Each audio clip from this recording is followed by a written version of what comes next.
The other way to tell these telegraphs apart is to open them up. Each telegraph has a different unique number of orders. Engine telegraph, this is a maneuvering telegraph, whatever the question at hand might be. Okay, would you go ahead and assign me host privileges so that we can go ahead and do this?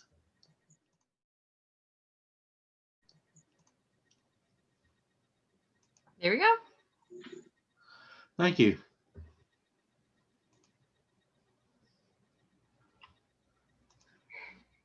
Hi, everyone. Just technical difficulties. Bear with us for a moment. Now, can you see a piece of equipment? Yes. We can see your whole computer though. Can you see my left screen, or is it just the? We can see the left of your screen too. All right. Well, I'll tell you what. We've had such bad luck. I'm just going to walk through it because seeing the next picture up is no great thrill. One of the things, actually, two of the things that we recovered were the ship's log. What this consists of is a clockwork mechanism that is attached to a steel rope that's maybe 1,000 feet long, and at the end is a propeller. And the propeller turns as it's dragged through the ocean. And what happens is this machine counts the number of revolutions, and it's measured. The reading is taken every 2 hours or so, as I recall, and it's given to the navigator, and the navigator will be able to tell how far the ship has traveled and approximately what speed she's making. The interesting thing is there is a main and a backup. This is the backup because it is set to 0. The mate unit is the one that was actually in service during the voyage, and it has a reading that corresponds to the estimated reading that was submitted at the inquiries. So we can tell that this was kept in a box and the other was actually on the taffrail. Another interesting thing is the ship's chronometer. There are 2 of these on board Titanic. Typically, there's 2 on a merchant ship, 3 on a warship, and 5 on a flagship. These are highly sensitive clocks that give you the time at a standard reference. And I'm being cagey about this because I do not know if they have one for Greenwich time and the other for New York time, because times were not standardized. Or if they were both for Greenwich, which is really what I suspect, and then they performed a manual calculation for New York. The reason why you have this enormous rigmarole is in the 19th century, longitude was not standardized. If you were using a British map, then measurements east and west around the globe were measured from Greenwich, which is where the Royal Observatory was. If you were using French maps, they were centered in Paris. American maps, US maps, were centered on the US Observatory in Washington, D.C.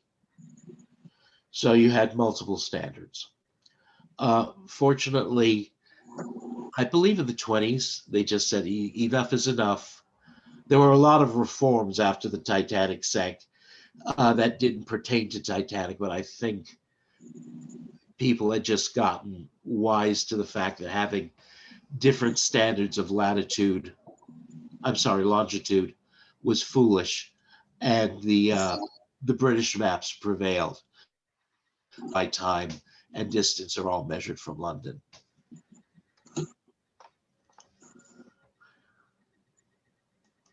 Now, there are several different types of clocks. This one is a manual wind clock, and there aren't too many of these. I think the inventory for Britannic shows there should be 5 or 6 of these. And these are basically used in remote areas of the ship where the magnetic clock, the synchronous system, it was worth running the cable out to that remote location, or they wanted a clock that never changed time. There was one of these in the bakery, for instance, and that just ran wild. It probably was set to Greenwich time and not changed. And the reason was the baker's never interested in what time it is. He's interested in knowing how long the bread has been in the oven. And a magnetic clock, which keeps changing time, voyage is not suitable for that. So you have a mechanical wind to be sure that something isn't overbaked.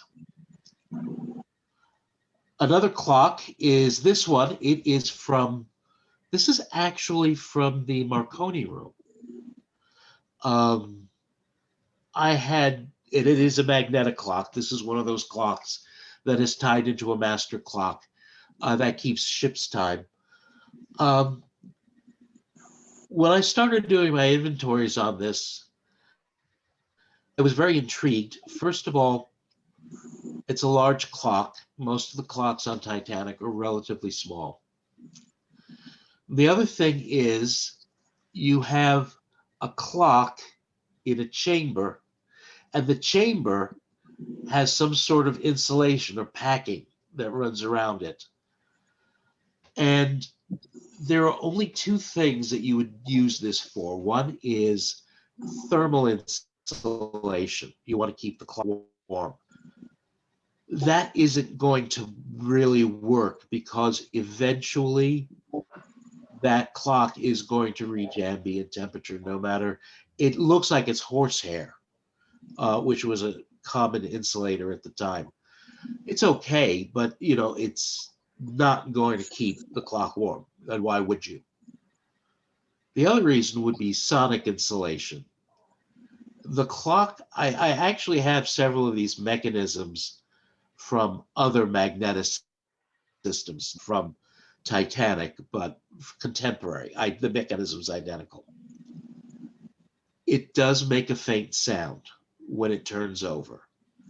And this may be sonic insulation so that faint signals do not get confused while you're listening to them. You hear the click of the clock, and you might be distracted as a user. Complete speculation at this point. I've never seen documentation of it. I did find the video of this clock being recovered, and that's how I know for an absolute fact. I had suspected for many years it was because the size also agrees with the inventories, but the proof positive is actually the video of it being recovered.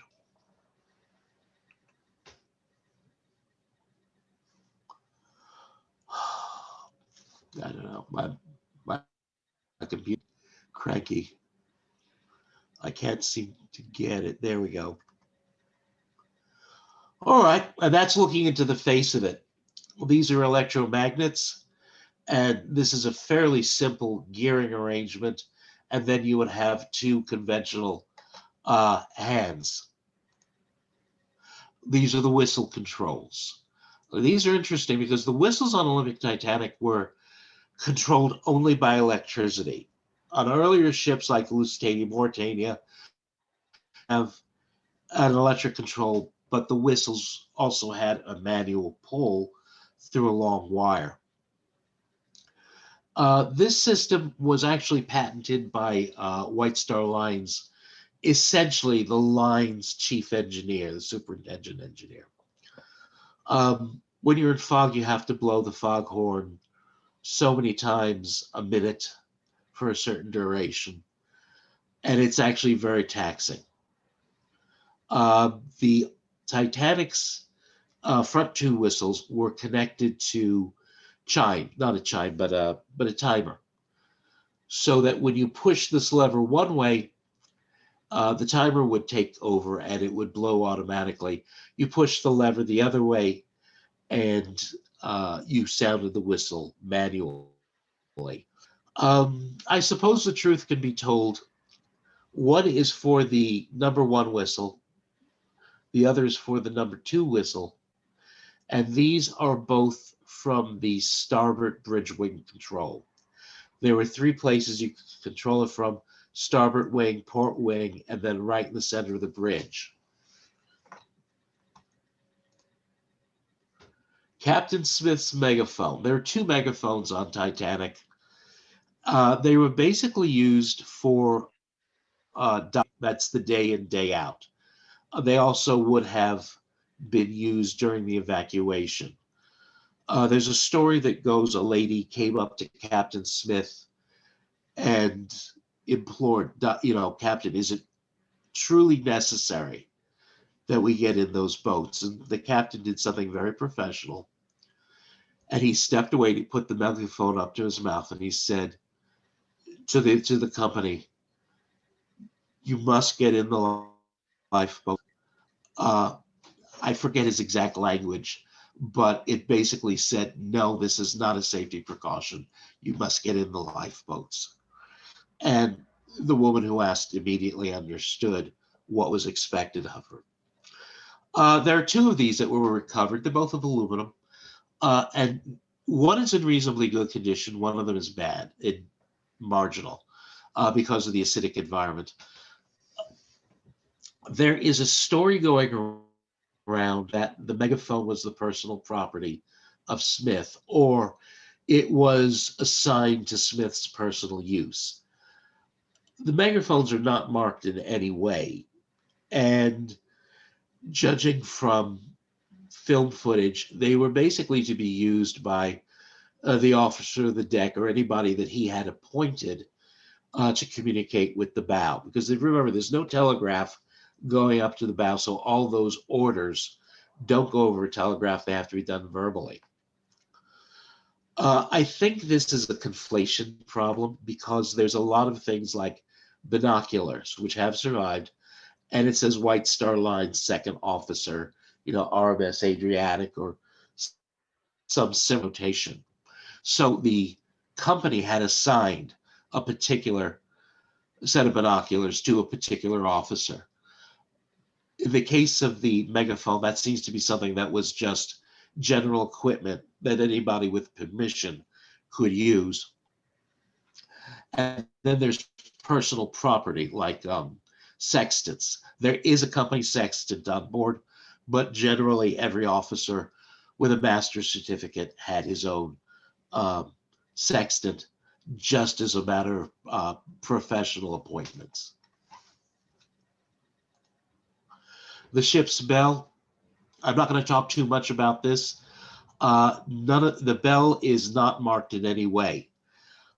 In higher resolution photographs, you can see striping right where my that's a kind of exfoliation damage made by a manufacturing process. These bells are rough cast, and then they're put on a lathe and they're turned. And this belt of grooves is where the original machine operation was inflicted on the metal. And when it was new, you couldn't see anything. But what happened was the metal was stripped slightly to tune it. This formed a discontinuity in the metal lattice. And for some reason, the corrosion on board the ship in several places, wherever the metal has been worked cold, you wind up with this exfoliation damage. And exfoliation is just a fancy word. The metal is popped off. It's kind of like when you clean yourself with the exfoliation stuff that costs $18, $20 a bottle. I don't know. That's a girl thing. No, Bill, would that have been like shiny brass to begin with? That yes. bell? Yeah. Shiny brass. It would have been exposed brass. Okay. I am very leery to say shiny brass. Okay.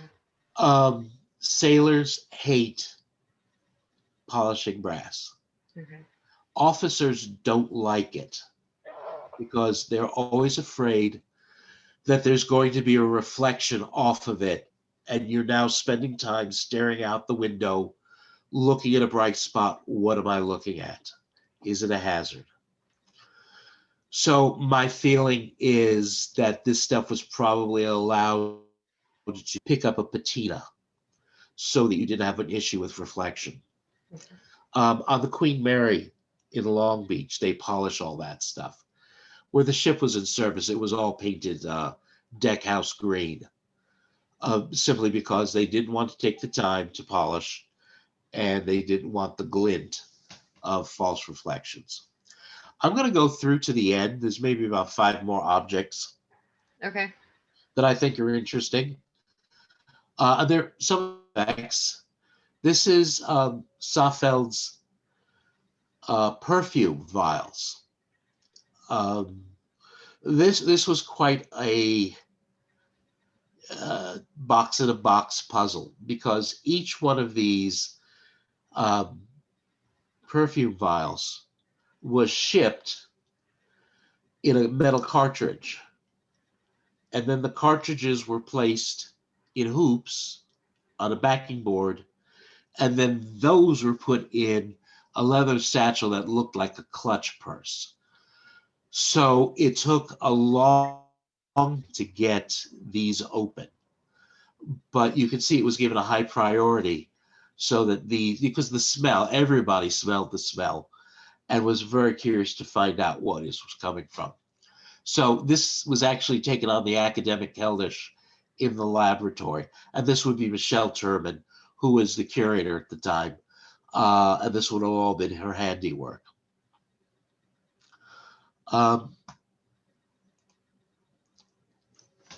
These are plastic clock cases made in France, and essentially they're faux ivory. Ivory was, ivory's always been hard to get, especially large flat pieces like that. Questions come up, why were they on Titanic? They're not part of the ship's equipment. I believe what they are export to the United States. Some people have thought that, well, maybe these were being carried by passengers, or they were salesman samples, or something along those lines. But the fact of the matter is, there's a lot of these down there, dozens and dozens. And the odd thing is, none of them have mechanisms in them, and none of them show evidence of ever having mechanisms. France was a leader in the production of these decorative plastics. America was the leader of cheap clock production, especially in the New England area. So it seems obvious to me that these were being exported to the Americas for American markets with American mechanisms, but imported French cases. So it was really a best of both worlds. And honestly, why would you put a clock mechanism when you'd have to pay tax on arrival in the United States? Remember, this is the era before the income tax. The federal government was largely supported by the taxation that was placed on imported goods. And a luxury clock case, is going to be taxed less than if it were a complete mechanism. Next up is the cherry toothpaste. These are pretty familiar. I'm not going to go over them, but I mentioned the advantage of having the Titanic wreck site to us for recovery is you can look at dozens or hundreds of these and do a statistical analysis on them and come to a positive conclusion. A lot of people have wondered whether or not this was a toilet requisite that White Star gave to first class just because. And I never thought so. There were several reasons for it, but none of them were evidence. The first thing I'd like to point out is the temperaments. Today, when we go into a hotel room, we're all middle-class people, and we got something for nothing. And oh goodness, we got soap, we got shampoo, we got conditioner. And so it all goes with you in the bottom of your suitcase, which is what was intended. That's a late 20th century thing, and it's certainly an American thing. I personally suspect that in 1912,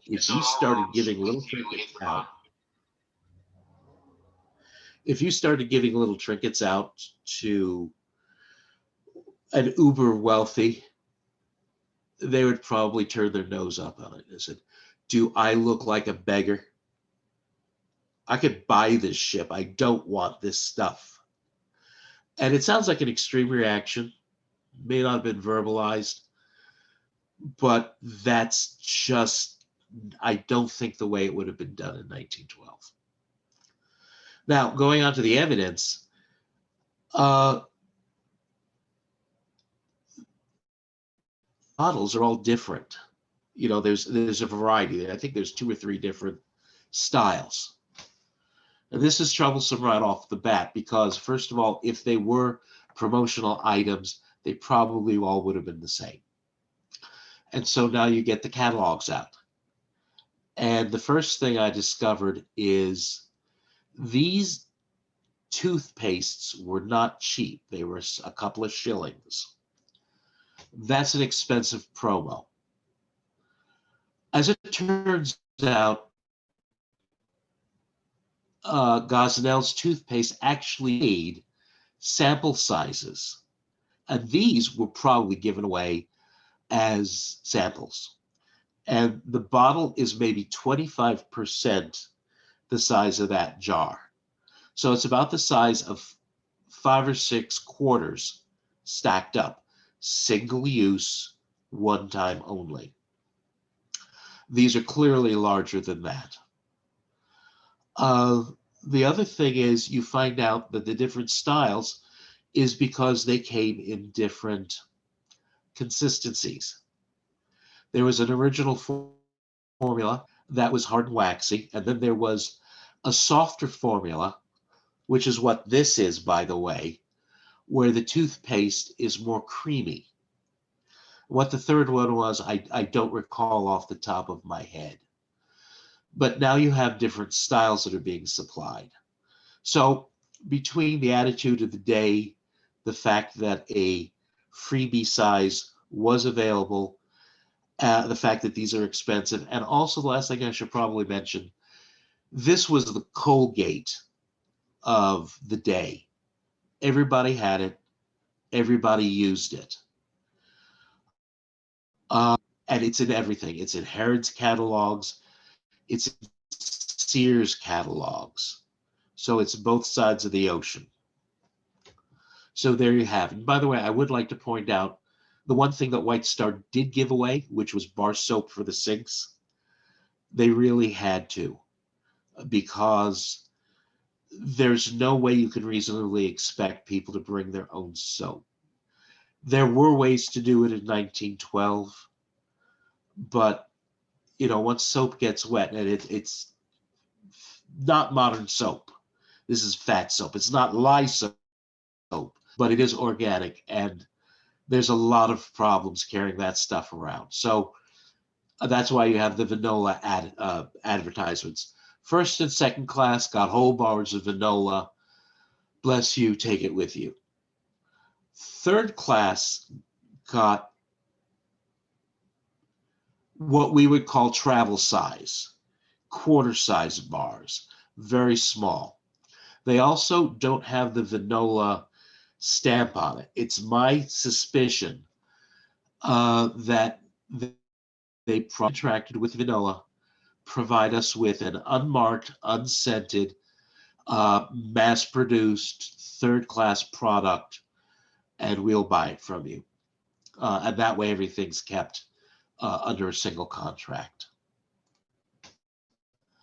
These are fun, and we're basically at the end. These are for passengers. uh, passengers' effects.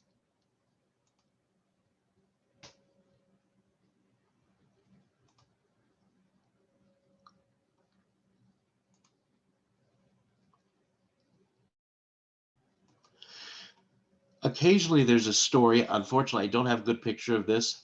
This is a bread plate from the Isle of Manx line. This is the ferry that ran between the island of Britain, Manx, and then Northern Ireland, Belfast. So obviously somebody nicked this as a souvenir. I really wish I knew who this was from. I would like to turn a lot of this stuff over to professional researchers like George B. He, because this sort of research is completely out of my wheelhouse. And one of the more interesting pieces, they're vases. They're a matching pair. This is a big white void in the middle. That was where there was probably a pastoral scene that was painted on by hand, and the paint is now long gone, and all you have left is the maroon and I guess chartreuse details. It is not part of the ship's fittings. You can tell that for a fact. I wonder if that's the dragon that Oh, okay. Yes, somebody referred to earlier. yes. This matching pair. This is not this is not a ship's fitting, because the ship's fittings all have screws in the bottom. You know, all those things on the mantle of the first class lounge, they all were screwed in place. And you know that because I went to attic where the fireplace is still there, and you can see the screws that held down Diana and the two side urns.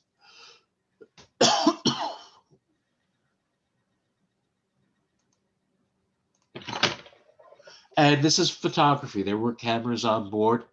There are three developer trays, and a tripod. Here's another one. The earlier one is made out of bakelite. This is made out of ceramic. We also recovered some films. This was interesting because I was in the lab when this came up. And I was going through the bucket. It just comes up in a big pail. And I pry something apart, and I see we had cellulose. So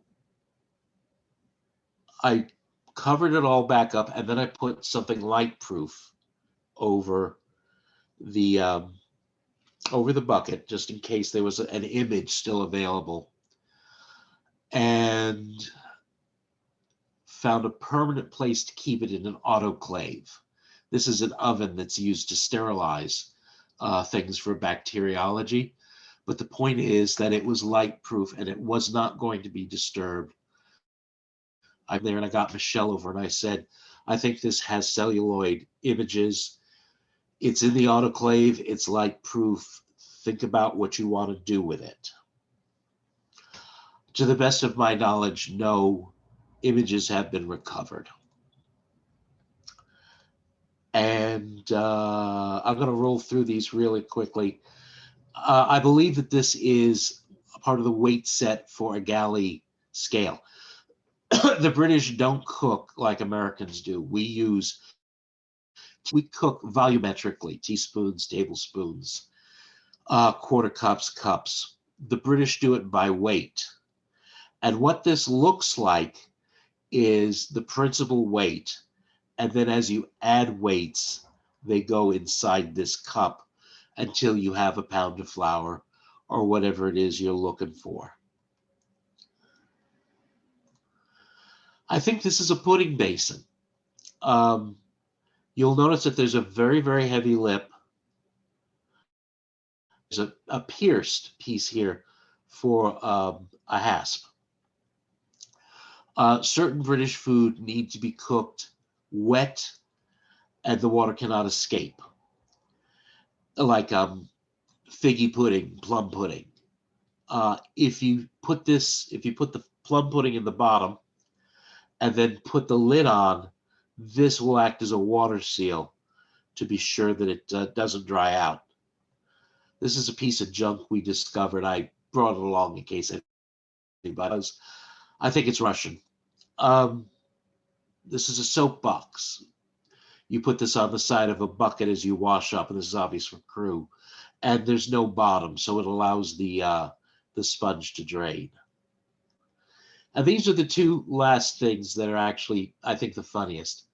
These are crow quills. These are the ends of primary flight feathers. Originally, George Washington's time, these were made, pens were made out of the ends of feathers, as we all know.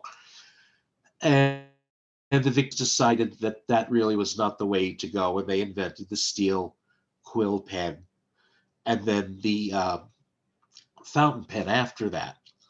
Well, that meant that the feather makers had no market for what they were making, and they were not keen on going out of business. So somebody deepened the point and turned them into toothpicks. And they were very high class, and they were sanitized. And some people actually got attached to that, the quill pick. And when the organic feather was finally phased out, they made them out of plastic all the way up to about World War II. And then modernity caught up with it, and we were all picking our teeth with little slivers of wood. Now, I want to give thanks to, first of all, to RMST for giving me permission to do this stuff, show it off. And then the photo contributor, Luxury Liner Row, Russ Upholster, Ken Marshall, John Freeman. He was the photographer on board the 2000 mission. Ulster Folk and Transportation Museum, Father Brown Collection, Inger Scheel. I'd like to thank all these people. And if I've missed somebody, I apologize. I have not always been good about labeling where I get my pictures. So if I've committed an infraction, I beg your pardon. And that is it.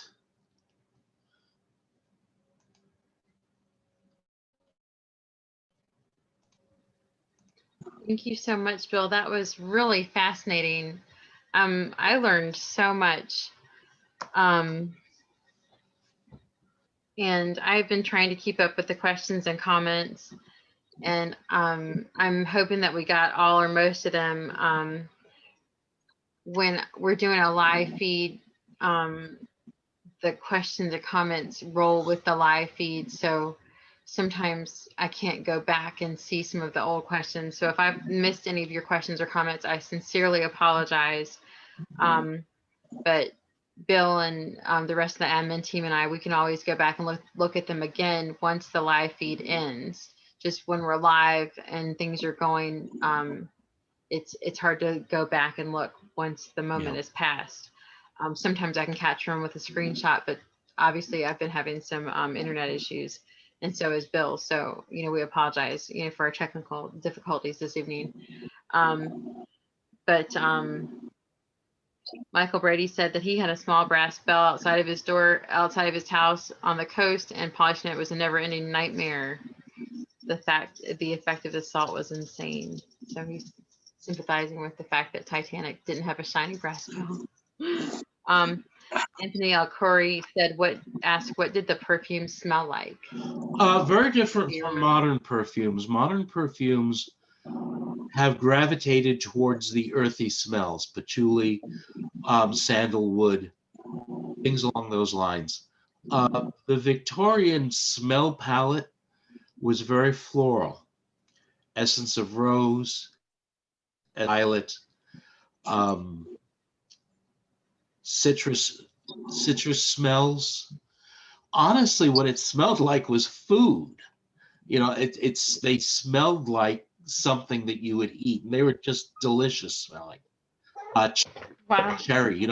That's something you would never expect to see, or smell in a perfume, but there it was, and it was overwhelming. It really was. It was very powerful. There was nothing subtle about it. Oh, I should Um, probably, when it was dispensed, as a perfume, I'm sure it was not that strong because keep in mind each vial is about an inch and a half long, and the contents is actually quite small. And a lot of the things that were in the satchel were not essences. They were not odorants. They were vehicles, so that you could stretch stuff, and you didn't lose anything. we've got many comments thanking you for your presentation and thanking everyone that you thanked. And we all really appreciate it as well. The question about the Titanic Adventure Out of Time, I really apologize. I can't get back up to it just to read it again. But basically, it was asking why the makers of Titanic Adventure Out of Time decided to use the Olympic Turkish bath layout instead of Titanic's Turkish bath. I know the answer, but I'm going to let you tell. So do I. I guess, how long has it been? 20 years? 30 years? Yeah, It came out in came out in 96. So Somebody do the math. I think the truth can be told now. In a lot of ways, I would have preferred Cyberflix handled the business end differently. What happened was there were 3 companies at the time that were interested in doing a Titanic game. One I forget, one was Microprose and the other was Cyberflix. And Cyberflix was, and I was talking to each of these companies. The others dropped out fairly early, and Cyberflix was interested, but they never pursued it beyond interest. I put together a portfolio and I explained what they would be up against, and I was listened to very politely. And then, reading between the lines, we have our own researcher, and I'm sure that he's more than competent. Now, the man who was doing that work was a gentleman named Bill Broyles. And I will say that Bill was a delight to work with, and he was a perfectly competent researcher, and he would have sufficed if this was an ordinary topic. Let's say it was a medieval fantasy and you needed to have a plausible floor plan for a French castle circa 1185. That's fine. And they decided that they were going to proceed without me. And they built the Turkish baths.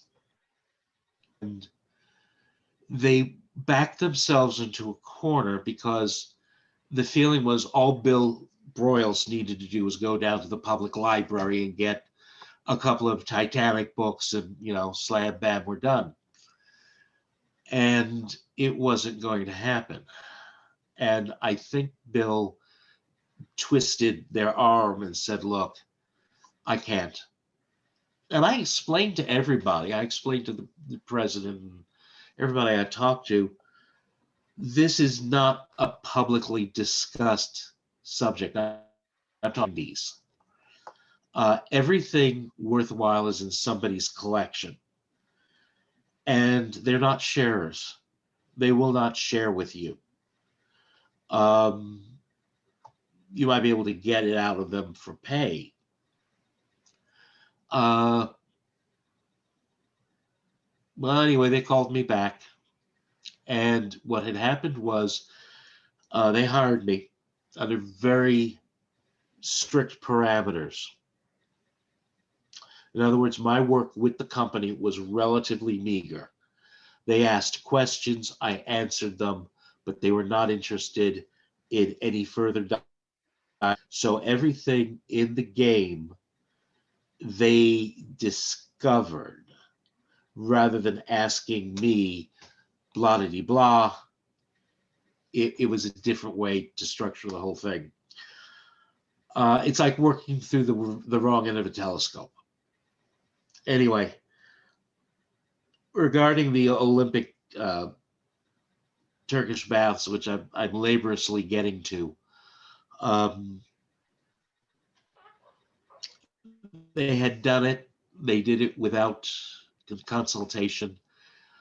You've made a mistake. And I was told, we're not doing this again. We built it once, and this is how it's going out. This is how it's shipping.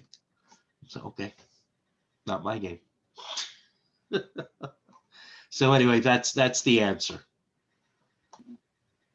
Well, it's a fantastic game. I think there's something coming out on YouTube on the 17th, the making of Titanic Adventure Out of Time.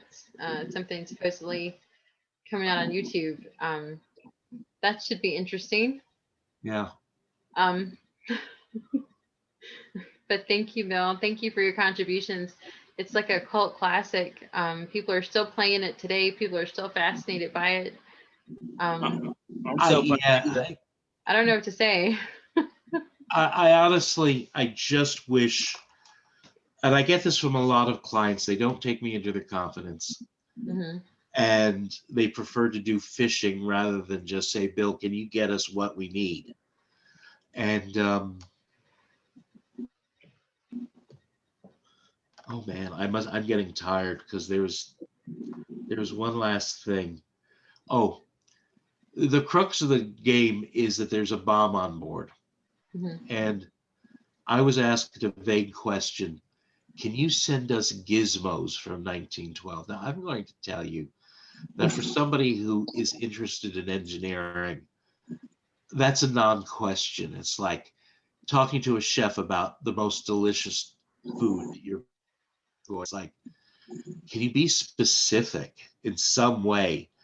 And they wouldn't. They never said, well, we're going to have a bomb or we need a timer device. Any of these words would have helped me. And I just wound up saying, I can't because, I don't really understand your question. What's a gizmo? Right. Is it the size of a locomotive? Is it something you fit in your pocket? Does it have a lot of working parts?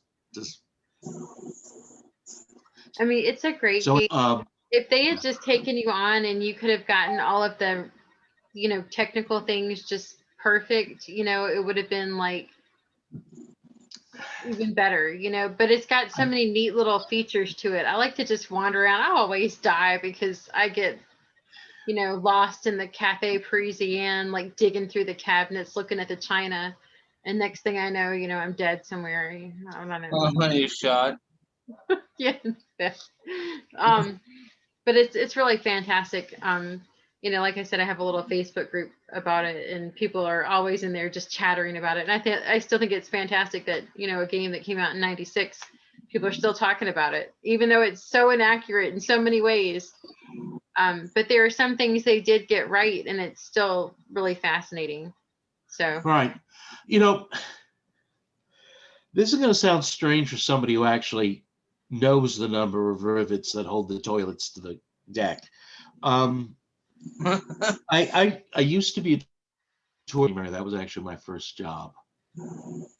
And I've got to tell you that the first thing you learn is that entertainment is entertainment and information is information.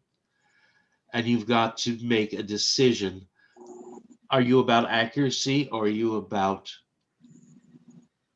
entertaining people in Titanic in such a way that they are more interested in learning about it? And that latter is the way I generally deal with most business environments. I worked on Jim Titanic film. And a lot of the work I did was with the second unit director. Jim's working with the stars. The second unit director is dealing with everybody else. And one of the things that we talked about was the boiler room, the watertight door sequences. And I walked it through. First of all, I explained my strategy to him. And I said, I'm going to describe how these things work. And I'd like you to do is tell me what you think is interesting so that we can go back and contour, massage what you're seeing on the screen so it is reasonably technically correct, but has the most emotional impact for the viewership. Because I didn't tell him this because this is telling his business. Millions and millions and millions of people will see this film. And out of those millions, 1 in a million cares. The bell goes off first or the light. And what color is the light? And what kind of grinding noise does it make? And it's like, and he appreciated that. And we talked it through. And I said, well, you can do this and you can do this and you can do this. And he was missing something because he just saw the door dropping, which is not very interesting. And I said, I want to remind you that those guys have to be through that door before it reaches 2 feet. Because once it reaches 18 inches, it's free fall. And it will take off an arm or a leg. And once he realized that, now he had punctuation at the end of his dramatic scene, and the door slams shut. Accurate and still emotionally satisfying. Of course, something that you don't bring up, and I mentioned this, but I said, none of these guys are going to jump through a door that late in the closing. If they are on the wrong side of the door, they're going to go up a ladder to E deck. And I said, I just want to let you know, this is the reality in the background. I understand why you're having these men jump through the door. It just looks so much more engaging. And I don't want to brag, but it's one of the reasons why I get to work on these projects all the time. Is because with the exception of Jim Cameron personally, none of these people have an abiding interest in Titanic. It's a project that they're working on. And it is it's very easy and it's very disheartening for them to try and slog through, as you folks just have, several hours of explanation when you really just want is what is the kernel? What is the drama? What is the essence of what we're trying to tell in this scene? Yeah, I know what you mean. Mixing, reality with, the drama. It really worked for the movie. It was just absolutely fantastic. I mean, I thought it was. A lot of people are critical of it, but I think it was, a good mix of reality and drama. There is something about Titanic enthusiasts that honestly rubs me the wrong way. And that is misplaced hypercriticality. Boy, I sound like Mary Poppins. There's a place for that, and there is not. And there's a lot of showboating. Oh, how did this get through? How did you do this? A lot of times, the reason why it's that way, and a lot of it is simply money. Cameron was criticized that he did not build a true 100% replica of the ship. That's money, and it's not his. He has to go borrow it. As a matter of fact, in some productions, and I'm not referring to Cameron specifically, you don't borrow, you beg. And if you can save $10,000 by shortening the ship for 3 feet there, you do it. He already paid $10,000 shows up. more than what the original ship cost, and he didn't even make it as big as the original ship. Yeah. I don't know. I was 19 years old when I saw Titanic, and having been interested in the history of the ship from the time I was 6, and then being 19 to see that movie, I was just in awe of it. You know, I knew what the real history was. I had been studying it from the time I was 6 until I was 19, and I knew that it wasn't completely historically accurate, but you know, I didn't let that spoil it for me. And I'm sad that it does spoil it for people, because I think they should just accept it for what it is. You know, Yeah. I sat there and I was like, this is really fantastic. You know, Yeah. I thought it was great. I knew that it was going to get a bunch of other people interested in it. People were going to learn about it. And that's exactly what happened. You know, a lot of people out there who are interested in Titanic now, it's because they watched the movie and they went on to learn about it. And that's great. Yeah. I started studying Titanic after I saw the movie, and about a year after I got the movie, my mom bought me Painter at a time, and once I like played the game and I got the like actually walk in Titanic and see the interiors, I'm like, whoa, this is a really interesting ship. I want to study more about it. And I've been for the over 20 years, I've been reading and studying and learning about her every day. It's Titanic's a mystery, and will always be a mystery. You're constantly learning about her. Yeah. Yeah. I will say, I'm going to circle around and basically praise the work that RMST's done. You know, they are my employer. Okay. But it's very heartfelt. I got interested in ships in general because I was interested in cars and airplanes, and a ship was another machinery. Probably about 1973. In essence, it's when the Poseidon Adventure came out. And I got to tell you that if you did research on Titanic in 1973, you had 2 books. One of them was Walter Lord's Night. And once you get past the text, the only photographs that were available were like the 12 black and white standard press release photos in the middle of the book, because that's how they did it in the 50s. You had 12 pages glued in the middle that were pictures, and that was it. And I'm going to tell you that for the longest time, that was the only information that was available on Titanic. And then things kind of changed. You started seeing an interest in ocean liners as historical artifacts of the past. You had the shipbuilder reprints in the 70s.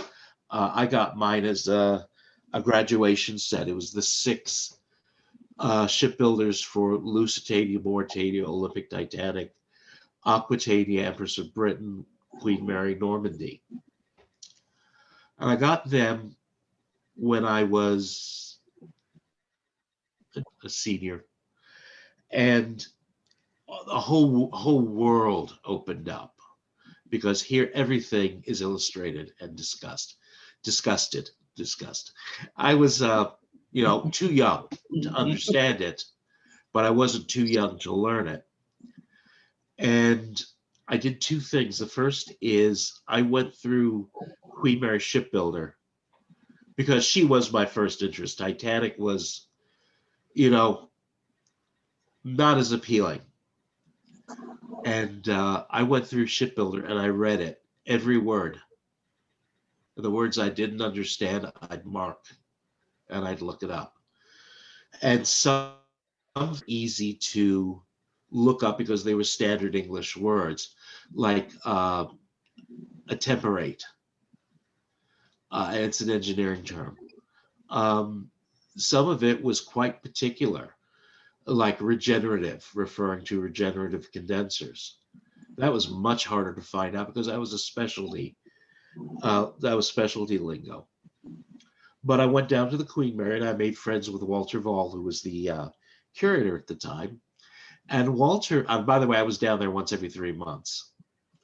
And Walter appreciated seeing me, and he would always stop his day, and we would get out Shipbuilder, and we'd go through, and I'd ask questions like, are the circulating pumps turbine driven or electric? And he said, I don't know. Let's go look at them. And he would crawl in and he'd have a look. And two amateurs, we would come up with an idea. And then I went to a secondhand bookstore in Long Beach. And Long Beach, California is a Navy town, and it's full of Navy books. And it's like, oh, well, here's the missing link.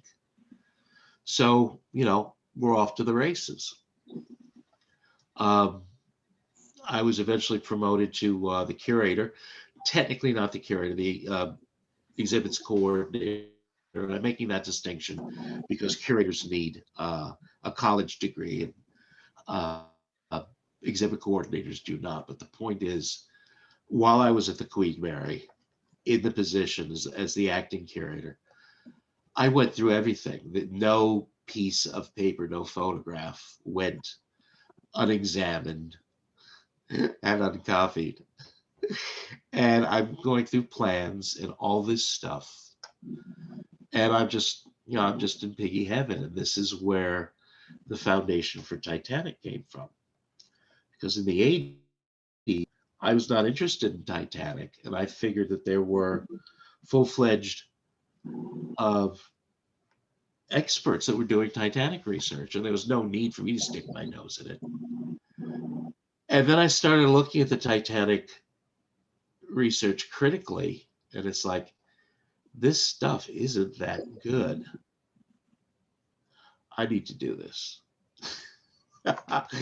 And, that's how I got started in Titanic. And yes, I am a very conceited little,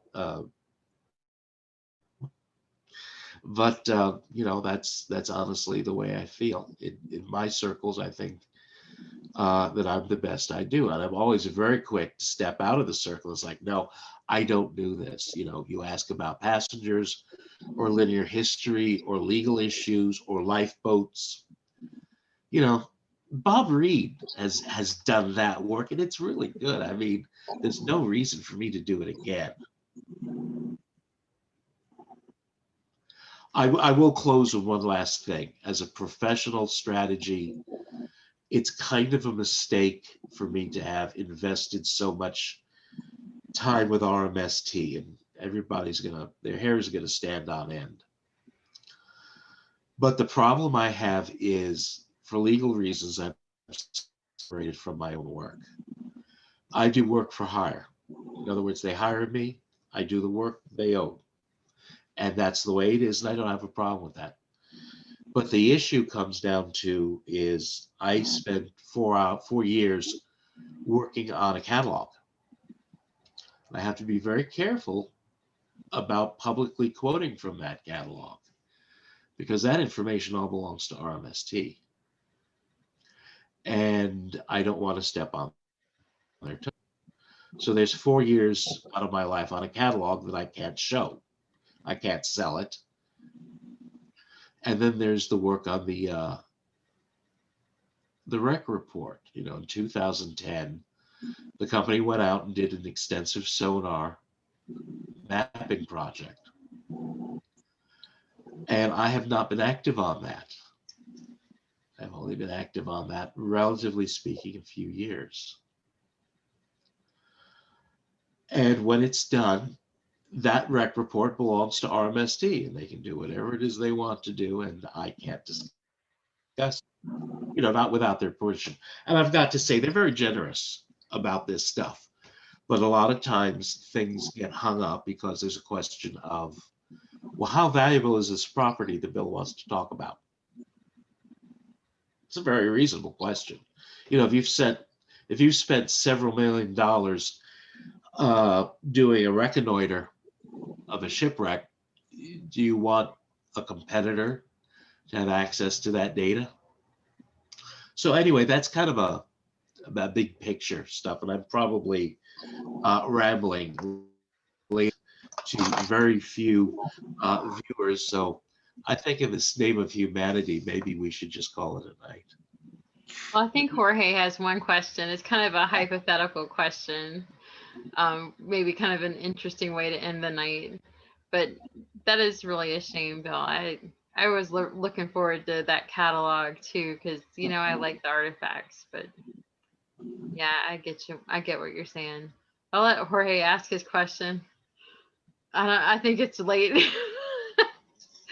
But I mean, I get where he's coming from with this one. All right, go ahead, Jorge. Fire away. Bill, I'm gonna take you out of the artifacts, and I would like to know your opinion. If Titanic were brought up to the surface as a museum or a study for study purposes, do you think it would be the most haunted place on Earth? The most what on place? Haunted place on Haunted? Earth? No, no. You've asked a complicated question, and I'll try to get through it in sentences. First, I am open to the idea of paranormal occurrences, which is the brainy way to say, yes, I believe in ghosts. I have seen apparitions. I'm embarrassed to say I've seen them on the Queen Mary. The Queen Mary, unfortunately, has exploited most of their hauntings to a point where they're not really recognizable. They're basically, it's being done for purely commercial purposes. And I am not endorsing the stories that you may have heard about the Queen Mary. Now, the Titanic. Okay. I've worked with the artifacts a lot. I have never gotten any feeling of any kind off of anything at any time. So from my personal experience, there's nothing going on at the lab. I have asked a couple of the curators who were there at odd hours, 11 o'clock, 12 o'clock, 1 o'clock in the morning. And everybody says no.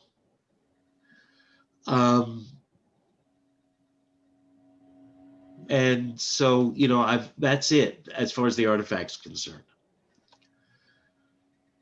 Visiting the wreck site, I have not been down to the wreck. They could never get me into the hatch. But I know several people, a lot of people who've been to the wreck. And I will almost always squeeze one question into the middle of the conversation so it doesn't draw attention to itself. And it's like, did you see anything? Nobody has said that they have ever seen anything while visiting the Titanic wreck. I do not know. I don't have an explanation why you have paranormal activity. I have a religious explanation, which I am not going to share. But I cannot think of a rational or a philosophical reason why some areas are haunted and some are not. I've heard certain people say that it just feels kind of dead down there, you know, that it just feels like nothing. You know, where, you know, even in just whether you're talking about paranormal sense or just in any sense of the word, it just feels very nothing. I will say something because I don't want to discount good faith descriptions, but the central qualification of asking you, is the ship haunted? Did you see anything? Did you feel anything? I actually need to know you, because a description is not sufficient. I have to know who I'm talking to and what psychological configuration the answer comes from. Some people have Munchkin disorder, not Munchkin. Uh, Baron There was those people as like, Munchausen Lisa. syndrome, where they're just compulsive liars. I've known 2 or 3 people in my life. Right. And they would tell you what day of the week it is, and you're checking your calendar because they're Munchausen's. I remember when I was working on the Queen Mary, and the ghost stories started to get popular, and I watched these stories evolve, and they evolved because the notoriety that the stories generated is something that they were looking for. They were attention seekers. And I was very bothered because it would not occur to me to lie about something like that. Because it's I don't want to say it's not what I'm interested in. I'm not interested in calling attention to myself. It's like, I've got a spooky story. You want to hear it? But there are people who are, they can't be trusted, because I watched real stories get transformed into something that was unbelievable. And when you were told the story firsthand by somebody you knew, and watch it get twisted all the way around, it's like, so that's my big tripwire is, before I ask a ghost story about, I want to know who you are. I want to have a feeling of what you're about, which is why I don't publicly contradict anybody in public about sightings on the Queen Mary, because I do not know them. And this may be a full faith report of what was seen. And through multiple tellings, it's just gotten too polished, and it feels like a story. I think that's as much as we can really talk about. Yeah. Thank you, Bill. Thank you. Well, that's a good way to wind up the night. It's now 1 a.m. We've been talking Titanic for a good while. I'm sleeping. Longest podcast we've had. But this was so fun, Bill. I cannot tell you how much I've enjoyed this. I hope our viewers have enjoyed this as well. It's always lovely to talk to you, and the presentation was absolutely lovely. Oh, thank you. I hope this is something that others can go back and watch, tomorrow if they missed the live feed, and learn something. I learned a tremendous amount tonight. I mean, truly, this was just fascinating for me. I mean, you answered so many questions I didn't even know I had, and I was like, wow. So truly, this was awesome. Thank you so much for joining us tonight. I want to thank all of our viewers for joining us. I want to thank Kipper and Jorge, and I think Eric had to go to work tomorrow, so he had to drop out. And then I think Sam Pence was on for a little bit, but he had to leave to go to bed. And but I want to thank everyone who joined us, and everyone who commented, everybody who had questions. Again, if we didn't answer your questions, perhaps Bill can go back through and read over some of the questions and comments, just whenever he has some free time, and we'll circle back through and just make sure everybody's questions were answered. But it's been just great. So. Well, thank you very much. Thank you very much. Sorry. I just want to say it's been an honor seeing you again and meeting you for the first time. I've been a fan of your work for many years, and I appreciate everything that you've done. Thank you very much. I appreciate hearing that. I'm just in awe. The first time I saw him, I'm like, oh my gosh, it's Bill Sauder. So it's been an honor meeting you, sir. It really has been. Thank you. It is. I told you the other day, when you talk, people listen. So it's the truth, honestly. If you look at the comments and everything, people just really like to hear you talk. We like to learn from you. It's good stuff. I got to tell you, the person who first said that to me was Ken Marshall. I met him in the 70s. I actually met him not knowing who he was. We were sitting at dinner. It was an institutional dinner kind of held on the Queen Mary. And I sat down next to this actually fairly young looking man. I expected him to, to look like Hemingway or something like that. And no, he was young and he was normal looking and he said normal things and he held a conversation. He was obviously incredibly smart. And we did not talk Titanic. I was just sitting next to a guy on the Queen Mary. And I looked down at his name tag and I said, "How do you pronounce that?" And he said, "Marshall." And I said, "Oh, okay. What do you do for a living?" "Well, I paint." "Really? You live right down the road from me. I need my house painted. Can you do oils?" And he says, no, it's not that kind of painting. It's fine art painting." "Well, do you do them in oils?" And he says, "No, I like working with acrylic. Oils are too snobby and they take too long to dry." "What kind of work do you do?" "I do maritime subjects." "What kind of maritime subjects?" "Well, I tend to specialize in ships, and the ship that really brings in the attention and the cash is Titanic." "Oh, a guy, Marshall, who paints Titanic." Marshall.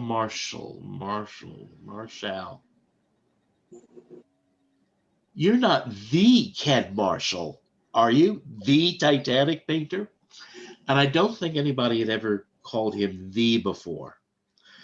And he blushed and said, "I think that's me." I was like, "Oh my God, I've been mispronouncing your name." He says, "Everybody." So anyway, that's how I met Ken Marshall. And we started talking about ships now that I knew that this was what I needed to plug into. And, the dinner came and went and the waiters are kicking us out. And he said, "You have a real talent for this. I could listen to you talk about Queen Mary all day." So could I. Anyway, I kind of just want to shout out to Ken for seeing it first. But when I said he was the Ken Marshall, if I asked he was the Ken Marshall, oh boy, he turned about 20 shades of crimson. He's appalled. Gosh, don't say that. The Ken Marshall? This one? Yeah, him. That him, one? him. Oh, yeah, and I know for a fact because he used to live a few miles from me, and I'd go down to his house and was like, "What are you working on?" And he'd have his Woods Hole photographs. None And of us this are jealous was, at all. Mm-mm. well, this is this is the Stone Age. You practically want to see the little bird inside the Xerox machine pecking out that enlarged photograph. Because what he would do is this is a time when Xerox machines in homes were unheard of. He had a Xerox machine, and what he would do is he would take the mosaic photographs, the look down, the map photographs where you're looking down on the wreck, and there's no telemetry. In other words, all he had was the photos. There was no map the stuff together. And what he would do is he would adjust for scale, because some were closer than others, and that's what the Xerox machine was for. And then he would rotate the photographs so that the parts aligned. And once he was happy with the alignment, he would tape the two photographs together and work on a third. And what would happen is it was like walking into spaghetti, where the path of the camera traced out through the adjusted photographs, and it was all put down on the living room floor. And eventually, you know, the 10,000 photographs would all get put together and he would paint from it. That's how he made his first map. I don't know how he does And I'd come over and, you know, we talk. He'd say, what do you think this is? And, you know, I'd say, oh, I think it's this or that or the other thing. And he said, okay. So, You're gonna tell me I forgot one question from the Okay. comments from like the promo. okay. Okay, this was from Lucas Sklodowski. Okay. He said, "What is your take on the cold air mirage theory?" Out of my league. Okay, That is not something that makes people happy to hear, but if I really don't think I'm qualified to give a factual yes or no on a question, I don't know. it's intriguing. I watched a documentary on it. That's all I can say about it. Yeah. I watched it. I was like, I will tell you, I take it seriously. It's one of those things that if I had the research time, I would look into it because it's intriguing. And it's also science-based. And so whatever the answer is, there should be an easily discoverable yes or no. You'll find that with a lot of these types of questions, the resistance comes because somebody has a vested or personal interest in a particular answer. I think there are a lot of And theories you have about to what slog happened, through that. but I think that the weather conditions I think may have played a part in it, but not maybe the whole thing. But I mean, that was definitely interesting what I heard about it.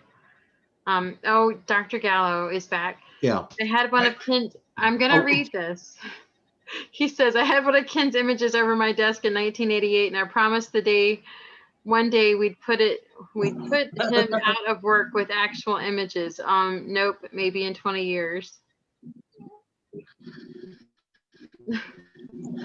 Yeah. I was going to say something about the technology crowd, but I'm going to pass because I have to be nice to them. Otherwise, they don't let me see the pictures. In a more friendly way, the technology crowd usually overestimates their equipment. I like their confidence. I don't like the fact that I'm still fishing for data like I used to do in the 80s. Well, I think that Ken Marshall is just wildly talented. I remember looking at his paintings in books when I was just a little girl, and I thought it was just really amazing. Yeah. Really amazing.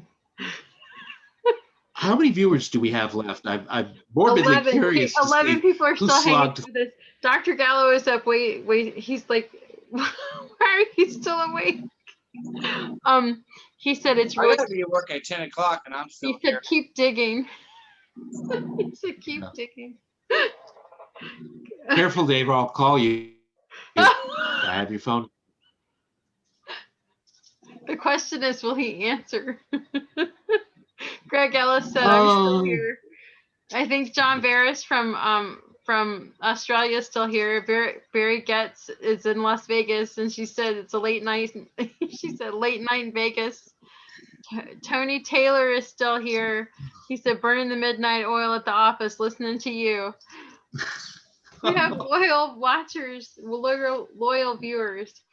No watchers. Dave Gallo says, ha ha ha ha ha ha ha. All right, I'm calling you when we're done. All right, we're gonna go ahead and wind things up. It's All been right. really fun. I need to get some sleep because my kids are gonna be up in the morning, regardless of whether I am or not. I gotta be up at 8 o'clock so I can get ready for work by 9. So yeah, I gotta go to bed too.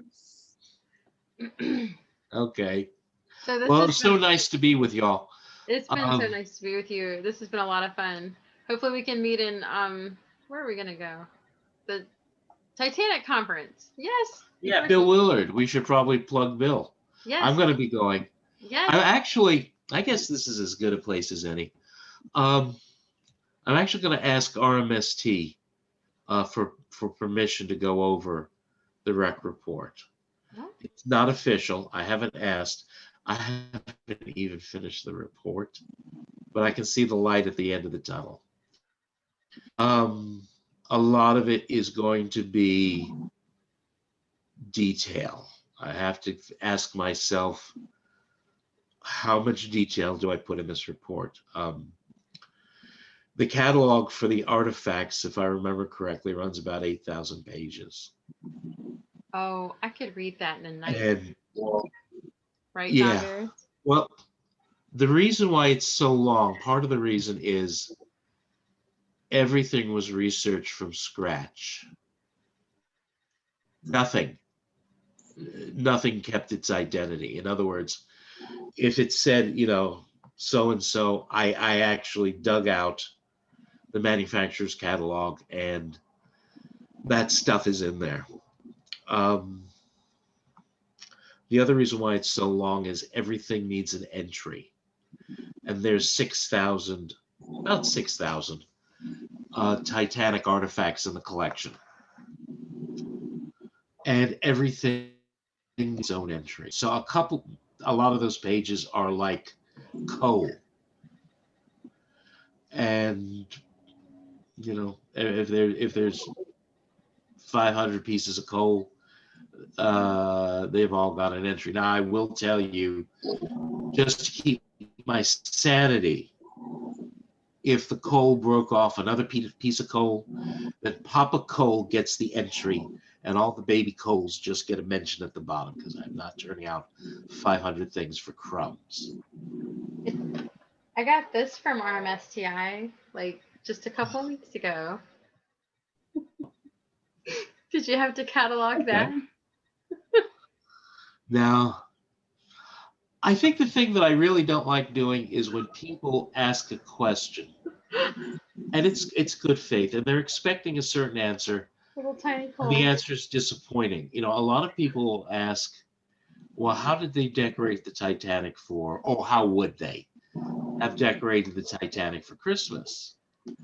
And the fact of the matter is that when you go through historical photographs of the period, they really didn't. There was a tree, there was garland, and that was it. We're so used to going to the American Mall where there's 50 or 75, bow arches running down the mall, and each one has 500 lights.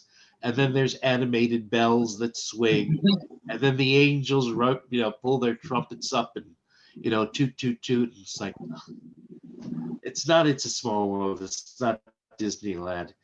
It's 1915, and things were pretty modest. They just wouldn't have had that. But I think we're gonna wrap it up because Okay. it's like 1 a.m. This is so fun though. Oh yeah, we're gonna plug Bill Willard's thing.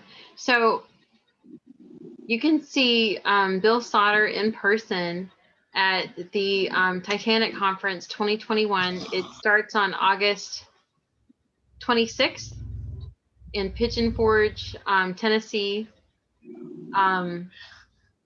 And hopefully there's a Facebook page for it. Hopefully Bill Willard will be getting out some registration information soon.